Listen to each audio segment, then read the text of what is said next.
Hello, dear students. Welcome to my channel, Alvina Zoid Learning English. Here in this channel, you are going to learn not only about grammar, but आपको यहाँ पे मिलेगा ढेर सारा content about your language portion, about your writing sections, जो कि आपके board exams में आपकी बहुत ज़्यादा help करने वाले हैं.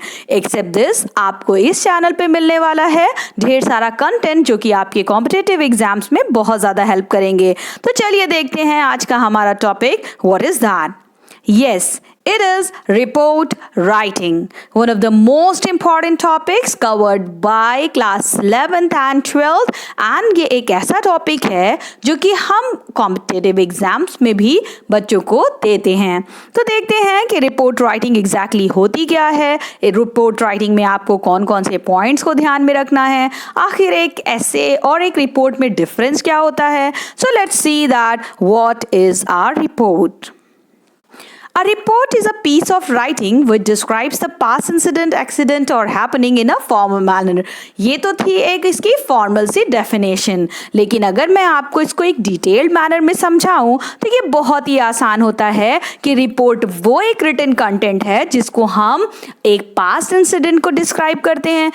मीन्स जैसे कि कुछ ऐसा चीज़ जो कि पास्ट में हो चुका है और उसको हमने अपने एक फॉर्मल मैनर में रिप्रेजेंट किया न्यूज़पेपर और मैगजीन में. और अगर हम उसके स्टाइल्स की बात करें तो it is divided into 3 different styles: accident report, event report and social report. अब ये 3 होते क्या हैं ये भी आपको ध्यान में रखना है. एक्सीडेंट रिपोर्ट हमेशा एक्सीडेंट्स को डिस्क्राइब करती है कि जैसे कि कहीं पर किसी कार और बस का एक्सीडेंट हो गया या कोई भी छोटा या बड़ा एक्सीडेंट हुआ तो उसको एक्सीडेंट रिपोर्ट. इवेंट को कवर करती है और सोशल रिपोर्ट सोशल इवेंट्स को रिपोर्ट करती है.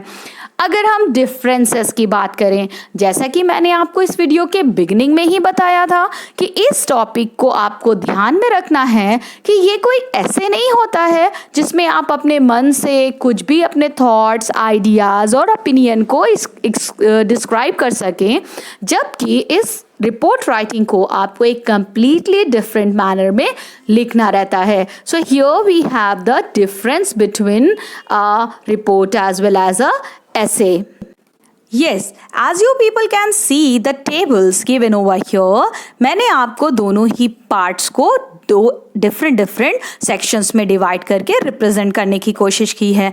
अगर मैं रिपोर्ट राइटिंग की बात करूं तो रिपोर्ट राइटिंग फैक्ट्स को, इंफॉर्मेशंस को स्पेशली रिप्रेजेंट करता है और इसमें आप कोई भी पर्सनल ओपिनियन नहीं डाल सकते हैं. लेकिन अगर हम बात करें रिटन फॉर एक ऐसे की तो आप देख सकते हैं कि ऐसे में क्या करना रहता है. Written for everyone in general, there is a structure in casually following the paragraphs and all that.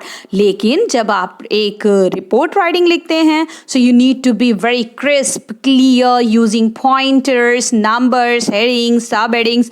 Means you have to keep the graphs, you have to keep the charts, you have to keep the summary and all those things in your mind, but very important, be formal. अब मैं अगर बात करूं main elements की, students ये आपको सबसे ज़्यादा ध्यान में रखना है कि द रिपोर्ट राइटिंग लिखते समय आपको कौन कौन से मेन एलिमेंट्स को ध्यान में रखना है. Like a report writing always answer all the WH word. WH words कौन से होते हैं? What, when, where, how, why, which, all these things. Except this you need to mention the eye witness, the statements, the upload, the cautions and many things. But very important thing is the format.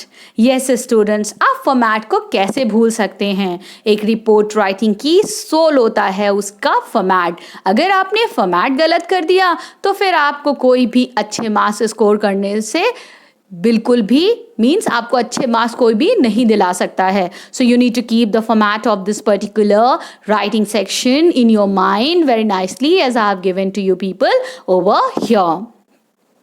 अगर मैं आगे बात करूं तो ये format केवल यहीं पर एंड नहीं होता है. We need to keep the points to remember also in our mind. Points to remember are that report should be written in past tense. Report should answer all the WH word, what, when, where, why, all that. Report should be written in simple and formal manner. No personal opinion, no additional mentioning. Format and word limit should be kept in mind. लेकिन बच्चों, मैंने आपकी help के लिए यहाँ पर कुछ की हेल्प्स दी हैं। ये 3 स्टाइल्स जो आपको मैंने पहले बताई थी, accident report, event report and social report में क्या कॉमन है और क्या डिफरेंस है। So these 3 answered all the WH, except that they also tell us some very important, as I have shown you people in the given section. So please go through it very nicely. Yeah. If we talk about the reminder, students, the reminder for a report is very important because reminder is going to be like a key for you, the master key. So master key is telling you about कि what do we have to write down. Master की हमको बताती है कि हमें summary नहीं लिखनी है, हमें अननेसेसरी पैराग्राफ्स नहीं चेंज करने हैं, अननेसेसरी एडिशनल इंफॉर्मेशंस नहीं डालनी है, हमको एक क्रिस्प प्रॉपर लेआउट को फॉलो करना है। तो होप सो, मुझे लगता है कि ये वीडियो आपके रिपोर्ट राइटिंग में बहुत ज़्यादा हेल्प करने वाली है। स्टूडेंट्स, भूलिएगा नहीं कि दैट इस रिपोर्ट राइटिंग में आपको बोर्ड्स में फुल मार्क्स दिलाने की पूरी कैपेबिलिटी है। So don't forget to like, share and subscribe my channel if you have still not done it. So don't forget to like, subscribe and share. Thank you so much. Have a good day ahead.